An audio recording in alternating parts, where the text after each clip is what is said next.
Cette séquence va nous permettre de visualiser la sélection et la manipulation des objets dans Illustrator. Les objets créés dans Illustrator sont constitués de points d'ancrage et de segments. Ce sont des objets positionnés les uns sur les autres qui permettent de déterminer une illustration finale.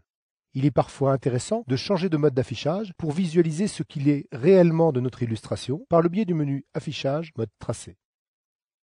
Le mode tracé nous montre réellement les objets et le mode d'affichage en aperçu nous montre l'aspect final du rendu. Beaucoup utiliseront donc le raccourci clavier direct, CTRL-Y ou commande Y pour passer d'un mode tracé au mode affichage. Nous allons passer aux outils de sélection. La flèche noire est un outil qui permet de sélectionner un objet intégralement. C'est l'outil de sélection. La flèche blanche est un outil de sélection direct qui permet de sélectionner un point d'ancrage. Notez bien que l'on voit apparaître ce point de façon très évidente avant même de le sélectionner, ou encore un segment. Si je sélectionne un objet entièrement avec l'outil de sélection, que je le déplace, je vois toujours son cadre de sélection. Les options données par la palette de contrôle sont des options qui concernent l'ensemble de l'objet.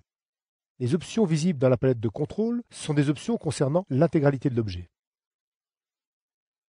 Avec l'outil de sélection directe, si je sélectionne un point ou un segment d'un objet, les informations données dans cette palette changent complètement et apportent bien entendu son lot d'options complémentaires.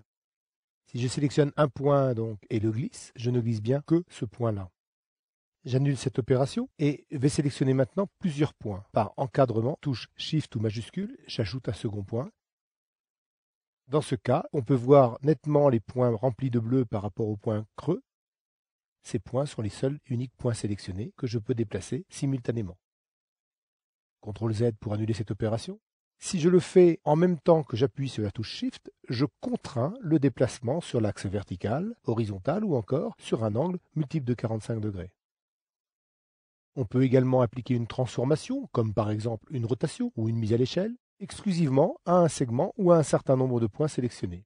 Par exemple, ici, j'effectue une rotation par rapport au point central de cet axe. Je reviens sur la sélection d'objets intégrale à l'aide de la flèche noire. Si je sélectionne un objet, j'ai ici dans la palette d'options la possibilité de demander de sélectionner directement tous les objets de même couleur de contour. Ou encore tous les objets qui vont avoir la même couleur de fond. Si je sélectionne par exemple le hublot du sous-marin, je demanderai ici une sélection de tous les objets qui ont la même couleur de fond, sélectionnant ainsi tous les objets bleus de mon document. Souvenez-vous surtout de ceci. L'outil de sélection flèche noire permet de sélectionner tout un objet. L'outil de sélection direct, flèche blanche, permet de sélectionner un point ou plusieurs points par ajout de sélection de différents objets.